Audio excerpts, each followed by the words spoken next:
자, 그 다음 스토리를 한번 보면은 장기요양 등급을 양산하는 노인 장기요양 보험 시스템이라는 스토리인데요. 이게 제일 큰 문제입니다. 지금까지 말씀드렸던 방식 중에, 스토리 중에 제일 큰 문제가 되는 스토리는 바로 이겁니다. 특히 이 장기요양 등급자를 양산하는 시스템 자체가 여기 보시면 등급을 양산하는 시스템이란 거죠. 자, 보실게요. 요양원 숫자가 엄청나게 늘어나고 있죠. 요양원 수가 늘어납니다. 많아지고 있어요. 여기저기 많아지고 있죠. 엄청나게 많아집니다. 요양원 수가 많아지면 이 안에 입소해야 하는 입소자 수가 당연히 늘었다는 거죠. 많아졌다는 거거든요. 어르신들이. 입소자 수가 많아졌다는 거는 등판위원회에서 지금 신청을 많이 받았다는 거예요. 신청을 많이 받아서 그 신청에 따라서 어르신들의 등급자 수가 늘어난 거죠. 자, 그러면 등급 신청을 어르신들이 많이 했다는 거예요. 가족과 보호자들이. 그죠? 이분들이 많이 했다는 건데, 그럼 이분들은 신청을 왜 많이 했냐? 결국엔 어르신 상태라고 하면 좀 그렇고, 어르신 건강 상태가, 글씨를 왜 이렇게 못 쓰죠?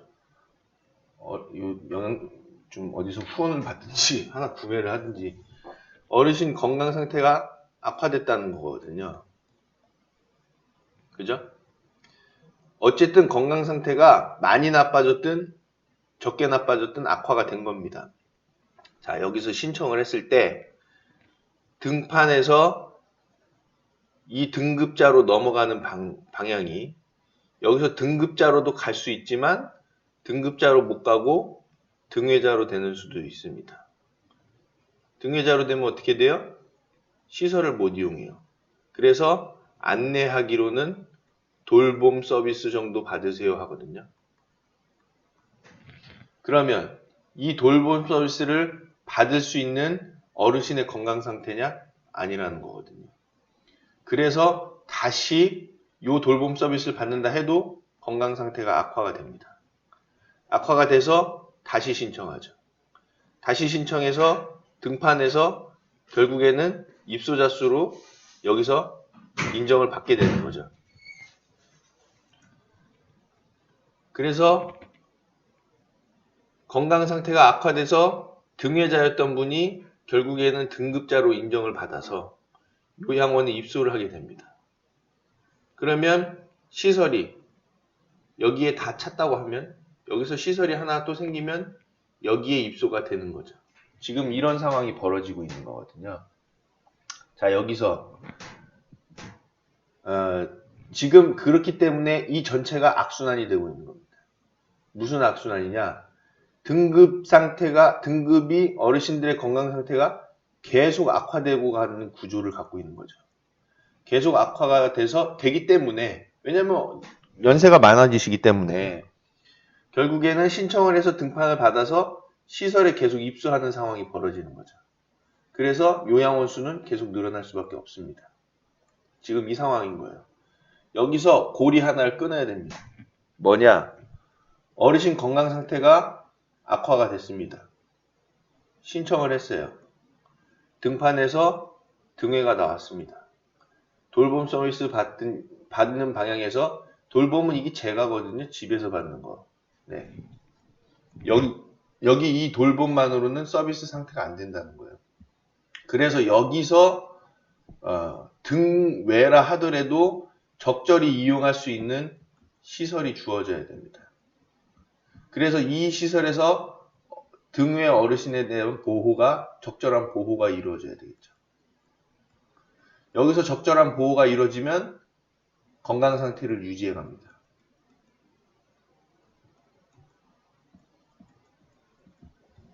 그래서 여기서 이제 소천하시게 되는 그런 상태가 되거나 뭐 그렇게 되겠죠. 그렇기 때문에 자, 처음에 어르신 건강 상태가 악화되는 요 시점을 막는 것도 중요합니다. 요걸 예방을 하는 것도. 요걸 예방하기 위해서는 인지가 있으시고 건강 상태가 있으실 때, 등 외자이실 때 관리를 받아야 돼요. 요 서비스가 지금 없습니다. 요 서비스는 개별적으로 받게끔 하는데 요 서비스 자체가 안 되는 거죠. 이거는 뭐 케이스도 있어요. 뭐 저희 가족 내에서도 건강 상태가 악화되셨습니다. 시골에 두 분만 계시거든요. 그래서 그 두 분이 서비스를 받아야 되는데 어떠한 적절한 서비스를 방문 요양으로도 안 돼요. 등급이 없으니까. 그리고 돌봄 서비스로도 어려운 상태입니다. 그 정도 수준이 아니고 거의 시설 수준의, 시설급여 수준의 서비스를 받아야 되는 상황이었거든요. 악화가 되니까 보호자가 신청을 했겠죠? 신청을 하니까 등판에서는 등회가 떨어졌어요. 등회가 떨어지니까 어떻게 합니까? 보호자들은 다시 기다려서 어르신 건강 상태가 악화되는 상황을 보는 거죠. 여기서 적절한 서비스를 못 받는 겁니다. 자, 그래서 등급이 나와야만 시설을 운영할 수 있는 상황이 돼버리니까 등급이 나오길 원하는 거죠. 모두가. 자, 등급이 이런 과정을 갖고 있습니다. 지금 이게 엄청난 문제라는 거예요. 우리나라 노인 장기요양보험 제도는 이거 엄청난 문제입니다. 이 문제의 중심에 지금 건강보험공단이 있고 복지부가 있는 거예요. 이 문제가 해소가 돼야 됩니다. 자, 그래서 지금 등급을 양산하는 이 시스템을 갖고 있다는 거예요. 등급을 양산하는 것이 아니라 등급 양산을 막아야 되는 제도가 돼야 되는데 이 제도 자체가 지금 등급을 양산하고 있는 큰 문제를 안고 있다는 겁니다. 모두가 등급자가 돼야 되는 상황이에요. 등외자가 오히려 적절한 지원을 더 많이 받아서 등외의 건강 상태를 유지할 수 있는 상황으로 가야 되는데 우리는 오히려 등외가 돼버리면 이 등외에서 등급을 받길 원하게 되는 거거든요. 그래야 지원을 받는다라는 거예요. 이게 엄청난 문제입니다. 지원금의 문제에 있어서도 우리나라 이 얘기를 하려면 수가에 대한 문제를 안 할 수가 없는데 정확하게 수가를 좀 보면서 얘기할까요? 지금 네.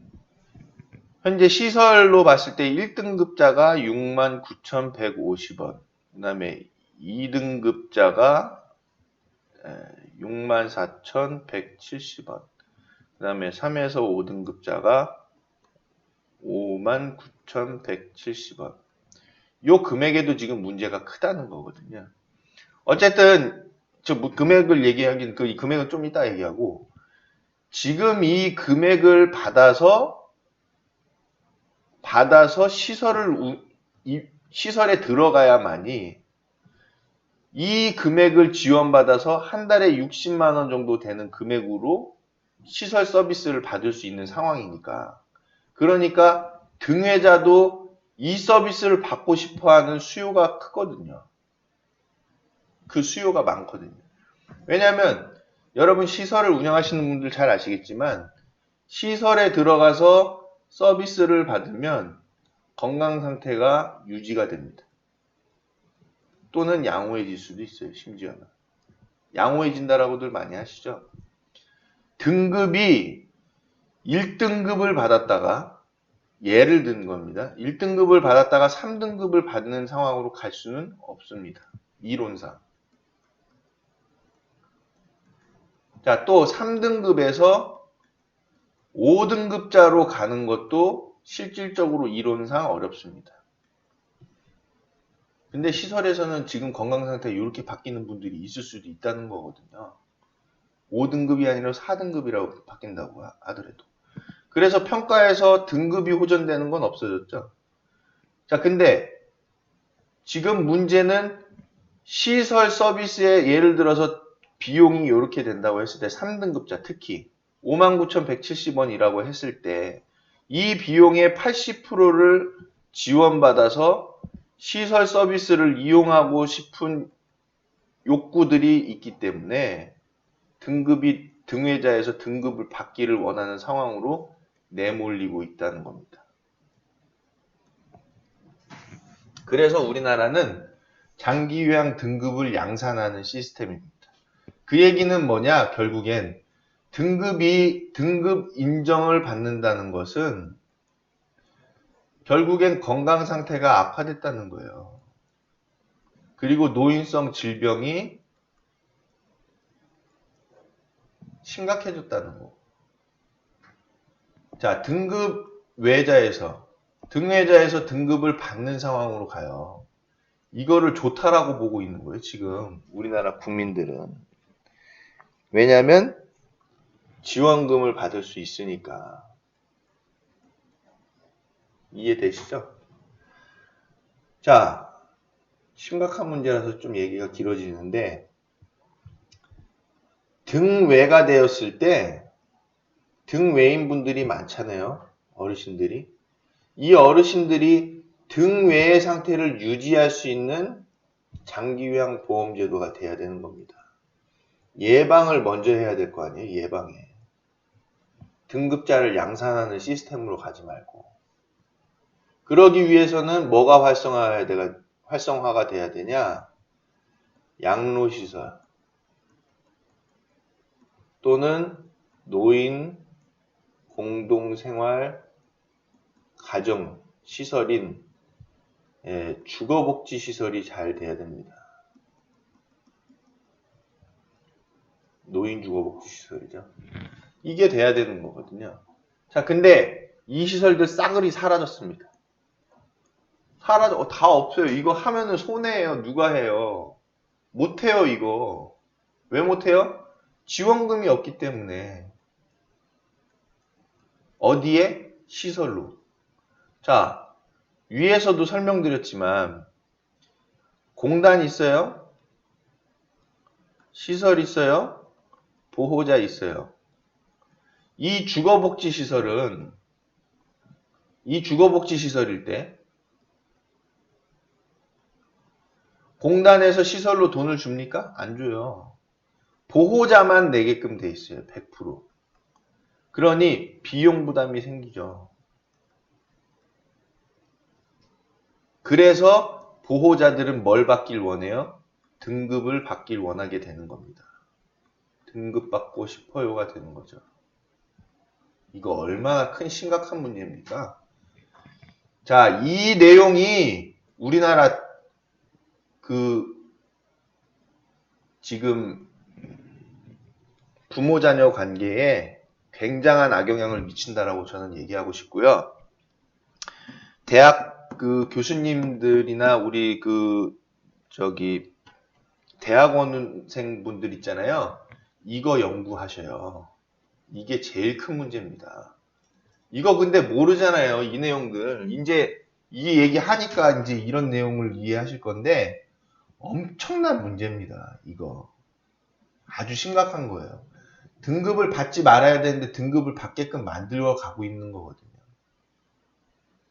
담은 5등급이라도 받으려고 그래야 방문 요양 서비스도 받을 수 있고 하니까 어떻게 해서든지 등급을 받으려고 합니다. 그래서 여러분 잘 아시잖아요. 예전에 2580 시사 PD 수첩 같은 데에서 어르신 등급 받게 하려고 시설에서 기저귀 채워드리고 해가지고 흉내 내시라고. 그냥 치매 걸린 것처럼. 이래야지 시설 서비스를 받을 수 있으니까. 또는 등급을 받을 수 있으니까요. 이게 과연 시설의 잘못입니까? 지금? 그럼 보호자의 잘못입니까? 아니에요. 정부가 만들어 놓은 거에 지금 이분들은 낚인 거예요. 완전히. 잘 생각해 보세요. 아까 제가 설명을 드렸죠? 그 로테이션 되는 과정에 있어서 등급을 받아야만이 지금 이 서비스를 이용하게끔 정부가 만들어 놨기 때문에 등급을 어떻게 해서든지 받으려고 가는 거예요. 등급이 없는 사람이, 등급이 없는 분들이 지금 지원을 받을 수 있는 그 시스템이 오히려 더 중요합니다. 노인에 있어서는. 그래서 9988하게 살아야 될 거 아닙니까? 9988이 아니라 99세 때 77세부터 치매가 와야 지원을 받는 우리나라 노인 장기요양 보험 제도의 현실입니다. 현실. 이거 어떻게 할 겁니까? 오히려 요양원이 많아지는 것이 아니라 건강한 분들이 생활할 수 있는 실버타운 같은 것들이 오히려 더 활성화가 돼야 돼요. 우리나라 형식으로 얘기한다고 하면. 이런 부분들의 서비스가 더 확대되어야 하는 거죠. 건강하게 오래 살 수 있는, 건강하게 보낼 수 있는. 근데 우리나라는 다 요양원이에요. 4인실 기준으로 해가지고. 다 치매 있어야지 들어가요. 다 등급 있어야지 들어가요. 이런 것만 지금 활성화가 돼 있다는 거예요. 이거는 활성화가 절대 안 됩니다. 주거복지시설은. 그래서 지금 노인복지법에서도 주거복지에 대한 부분이 축소가 됐잖아요. 지금 어떻게 이렇게 운영이 될 수 있는지 모르겠어요. 저는 이해가 안 됩니다. 제가 노인이 됐을 때의 세상은 이러지 않았으면 좋겠어요. 등급 오히려 안 받고 건강하게 생활하는 쪽으로 유지시켜주는 법이길 바랍니다. 근데 우리나라 지금 노인 장기요양보험 제도 자체가 이렇게 안 돼 있다는 거예요. 이거에 지금 문제가 되는 기관, 제일 큰 기관이 건보입니다. 어떻게 보면. 왜냐면은 여기서 노인 장기요양보험제도 운영을 하고 있으니까. 예, 분명히 운영하는 사람은 그 내용을 알 거거든요. 이런 내용들을. 근데 계속 양산하는 쪽으로만 모든 서비스들이 치우쳐져 가고 있다는 거예요. 등급자 양산에만. 그래서 등급자가 얼마가 생겼는데 요양원 얼마가 생겼고, 그래서 우리가 이 건보가 여기서 어떻게 관리를 어떻게 해가지고 좋은 성과가 나왔습니다. 짠. 이 자체가 지금 의미가 없는 겁니다. 뭐 의미가 없다라고 표현하기 좀 그렇고, 이 자체가 사실상은 좋은 내용이 못 된다라는 거예요. 등급이 없는 분들이 건강한 유지를 계속 할 수 있는 방향의 지원책이 오히려 필요하다는 겁니다. 여기서 제일 중요한 포인트가 어르신이 건강 상태가 악화가 돼서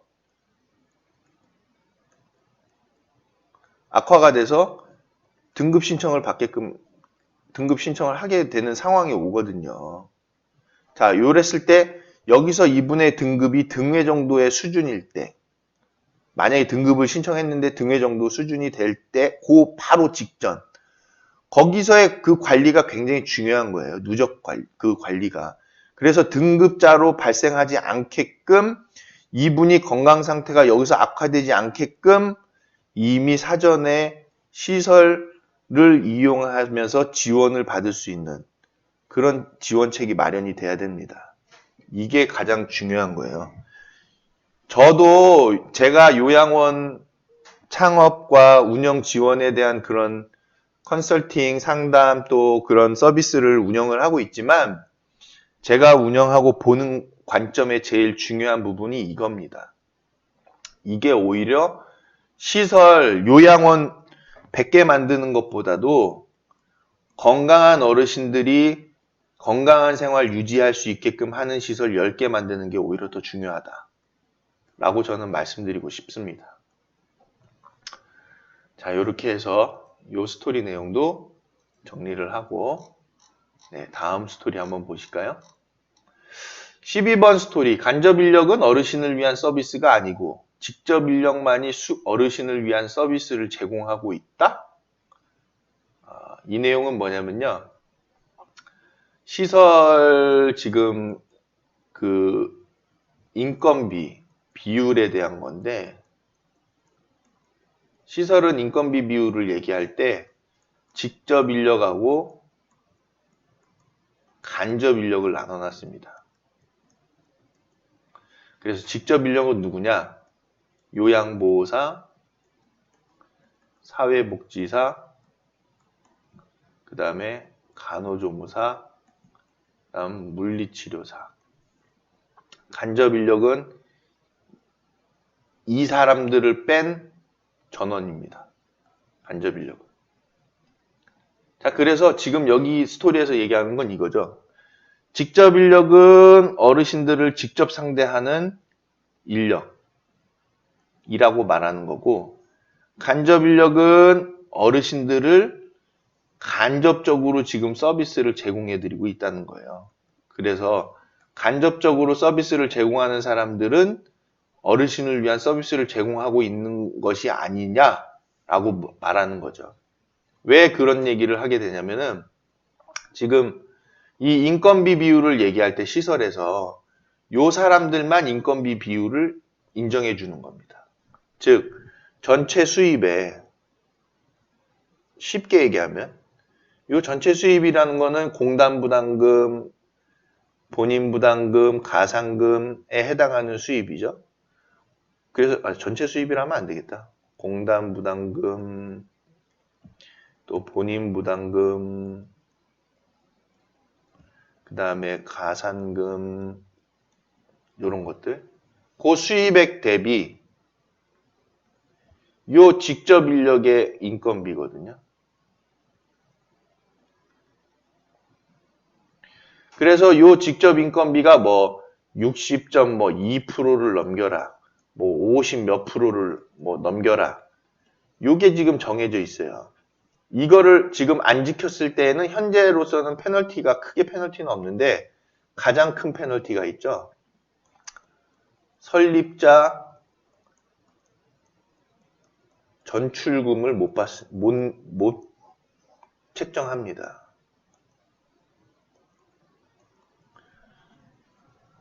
결국에는 무슨 얘기냐면 이거 운영해서 잉여금 갖고 가지 말라는 거예요. 이런 말도 안 되는 얘기가. 자기가 사업해가지고 하는데 이거 안 지키면 잉여금 갖고 가지 말라고 합니다. 사업 수익을. 이런 논리가 어떻게 성립할 수 있는지 이해가 안 돼요. 자, 어쨌든 지금 스토리에서 얘기하는 문제점은 뭐냐면 이 간접 인력은 어르신들을 위한 서비스 제공 안 하는 거냐라는 거예요. 그래서 요양보호사, 사회복지사, 간호조무사, 물리치료사만 중요합니까? 아니잖아요. 위생원도 중요하고 운영자도 중요하고 사무국장도 중요하고 또 조리원도 중요하고 다 중요하지 않습니까? 조리원 얼마나 중요합니까? 가장 직접적인 인력이라고 하면 저는 오히려 조리원일 것 같아요. 네? 근데 이분들만 인정을 해주는 거는 무슨 논리에서 나오는 건지도 모르겠고 이 자체를 만들어 놓은 이유가 이 사람들의 채용 인력 비중을 유지하려고 또는 증대시키려고 한 거죠. 한 명 채용할 거 2명 채용하게끔 만들려고 한 거예요. 또는 100만 원, 190만 원 인건비 줄 거 230만 원 인건비 주게끔 만든 거거든요. 왜냐하면 전체 수입액 대비 직접 인건비 비율이 높아져야 되니까 결국에는 이 사람들의 인건비가 올라가든지 아니면 채용된 숫자가 늘어나든지 둘 중에 하나거든요. 그렇기 때문에 시설에서는 될 수 있으면 채용을 늘리겠죠. 인건비를 높이는 것보다. 그래서 고용 상승도 생각해 본다라고 고용 상승에 목적을 둔 내용이기도 합니다. 이 자체가. 고용 상승 좋아요. 해야 돼요. 고용 상승. 해야 되는 거지만 이 과정에 있어서 이 사람들은 그러면 어르신들을 상대하는 인력이 아니냐라는 거예요. 이 사람들을 간접 인력으로 둔다라는 게 이게 말이 됩니까? 이 사람들이 간접적이라는 것은 문제가 있다는 거예요. 간접적인 서비스 자체가 아닌 거거든요. 인건비라는 거는 동등해야 되는 상황이에요, 지금. 동등하다는 표현보다도 인건비라는 것은 인건비를 책정하는 데 있어서는 이 사람들의 인건비도 중요하지만 이 사람들의 인건비도 중요하다는 거거든요. 그렇기 때문에 이 사람들에 대한 인건비 인정도 인정이지만 이 사람들에 대한 인정도 간접 인력도 이루어져야 할 필요가 있다. 더불어서 지금 이 인건비 비율을 지키질 못하면 그러면 잉여금을 갖고 가지 말아야 한다? 못 갖고 가야 한다라는 이런 식의 논리는 조금 이건 아닌 거죠. 과한 거죠. 개인이 지금 비용을 들여가지고 이 큰 사업을 했는데 근데 인건비 비율을 유지를 못해서 자기가 전출금을 못 갖고 간다라는 형식의 사업을 해놨다고 하면 이게 사업입니까? 그냥 자선 사업이지. 이거는 정부에다가 그냥 다 정부에서 하십시오라고 해야 되는 거죠. 그러면 요양원을 개인이 할 필요가 뭐가 있습니까? 그래서 지금 이 내용에 해당하는 부분이 설립자 전출금을 못 갖고 가게 해놓은 거는 이건 안 맞다는 거예요. 논리상 안 맞다는 겁니다. 이 자체를. 갖고 갈 수 있게는 해줘야죠. 갖고 갈 수 있는 부분이 돼야 되는 거고 이 인건비 비율을 지키라고 하는 것이 나오려면 먼저는 이 내용보다도 시설 운영이 각각의 시설별로 특장점을 갖고 운영할 수 있게끔 획일화된 운영 자체를 탈피해야 한다는 겁니다. 그래야 노인요양시설 이 서비스 수준이 발전됩니다. 그냥 여기서 말하는 지금 요 획일화된 방법으로 인건비까지 다 정해놔서 이것까지 다 지키게끔 해서 남는 금액 못 갖고 가. 이런 식으로 돼버리면 이 자체가 획일화돼 버려요. 다. 발전이 없습니다. 이거 완전히. 예. 지금 의도는 인건비 비율을 지키면서 인건비 비율을 적정하게 지켜가지고 종사자의 처우 개선을 유도하겠다는 의도인데 이 의도한 바가 목적 자체가 지금 서비스 수준을 올리는 데 있어서 하고는 반대적인 의미다라는 것을 말씀드리고 싶은 거고 더불어서 지금 이 간접 인력에 해당하는 부분에 이 조공사자들도 어르신을 위한 서비스를 제공하는 핵심 인력들이기 때문에 이 부분에 대한 인건비도 인정을 받을 필요가 있겠다. 그 사전에 획일화되어 있는 운영 방식 그런 것들을 과감하게 깨버리고 서비스 수준이 향상될 수 있게끔 시설 운영의 자율권을 많이 줘야 됩니다. 오히려 많이 주되 컨트롤해야 될 부분들은 확실히 컨트롤하는 방향으로 가야 된다. 지금 이렇게 만들어 놓는 거는 전출금까지 제어하겠다라는 것은 결국에는 개인의 운영권 자체를 인정을 하지 않는 범위로 가는 것이기 때문에 이거는 문제가 있다라고 보여지는 내용이었습니다. 다음 스토리 또 보실까요? 다음 스토리 보니까 머리를 아프게 만들고 가슴이 두근거리게 만들고 답답한 스트레스를 만드는 사회복지시설 정보 시스템. 부제, 집계 오류는 사회복지시설 정보 시스템으로부터. 네.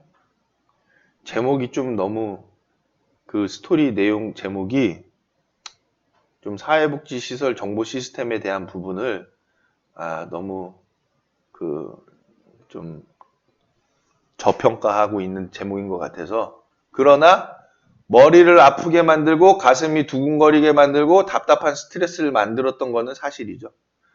특히 상담원이 제일 고생합니다. 저 여기서 얘기하고 싶은 부분은 여러분들에 대한 내용이 아니고 상담원 선생님들에 대한 고충이에요. 엄청 힘듭니다. 하루에 전화 얼마나 많이 받겠어요. 뭐 하나 만들면 전화 진짜 한 수천 통 받으실 거예요. 똑같은 얘기 또 해야 되고 또 해야 되고 심지어는 전화 받으면 아마 제가 이 상담원 선생님들의 전화 받은 내용을 뭐 봤다라는 건 아니고 그냥 딱 보면 보이지 않습니까? 이분들의 고충이 얼마나 심각할지. 전화해서 왜 이렇게 만들었냐, 이거는 여기를 바꿔라, 뭐 해라, 이걸로 되겠냐, 이렇게 해서는 안 맞다, 등등등. 이분들이 제일 고생합니다. 한 번은 상담원 선생님하고 이제 그 말씀을 드리려고 저도 상담원 선생님께 여기 사회복지시설 정보시스템에 전화할 수밖에 없으니까 전화해가지고 선생님 이게 지금 요렇게 돼 있는데 이게 어떤 거에 대한 안내 멘트가 어떤 식으로 안 돼 있으면 이게 전화가 빗발칠 상황입니다. 그래서 요거를 바꾸셔야 할 상황입니다. 이렇게 해서 여기 안내 멘트가 들어가야 됩니다. 전화 얼마나 많이 받으시겠어요? 했더니 안 그래도 전화가 지금 수백 통 쏟아진다는 거예요. 쏟아지면서 뭐 갖은 진짜 뭐 별별 얘기에다가 그냥 뭐 이렇게 만들었네 어쩌네 하는 얘기부터 해가지고 다 그런다는 거예요. 그래서 제가 이거를 복지부 그 사회복지 정보 시스템 관리하는 데서 전화를 해서 요거 이렇게 해서 넣어주세요. 이거 없으면 전화가 얼마나 쏟아지겠습니까? 해가지고 봤더니 그분이 그걸 검토해가지고 이걸 수정을 하는 거예요. 수정을 하는데 그것도 수정이 앞뒤가 좀 안 맞아요. 요 내용 자체가. 그래서 혼선이 생겼습니다. 이게 어떤 거 할 때예요? 지난번에 예산 작성할 때. 여러분 보셔서 아시겠지만은 장기유형 기관 유형 그 다음에 시설 유형 이렇게 해놨죠.